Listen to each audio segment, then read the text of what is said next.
ఎద్దుకు ఎదురుగా, గుర్రానికి గాడిదకి వెనకగా, మూర్ఖుని అండగా ఎప్పుడూ నిలబడకూడదు.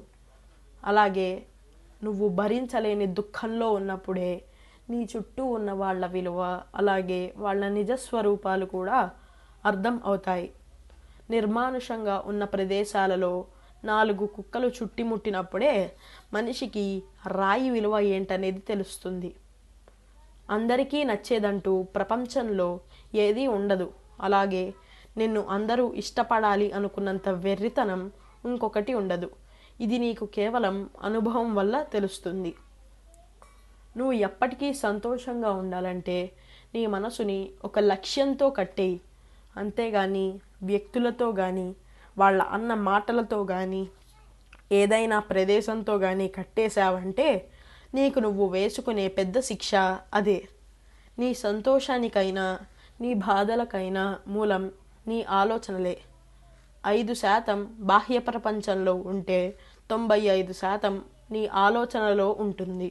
ఇదే నీకు బోధపడని అసలు మర్మం. బంధం అయినా, బంధుత్వం అయినా, స్నేహమైనా మరి ఎక్కువ ఓపెన్గా ఉండటం అంటే నీ మెడకు తాడు నువ్వు బిగించుకున్నట్టే. ఆలోచనలు నీ స్థాయిని తెలియజేస్తాయి, మాటలు నీ మెచ్యూరిటీని తెలియజేస్తాయి, ప్రవర్తన నీ అనుభవాన్ని చెబుతుంది, సమయానికి తగ్గ మౌనం పైవి అన్నీ నీకున్నాయని చెబుతుంది.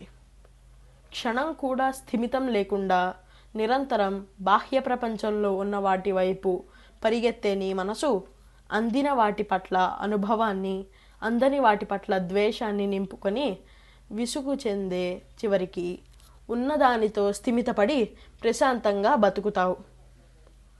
ఆకారత్రయం నీ పుట్టుకకు సార్థక ఇస్తుంది.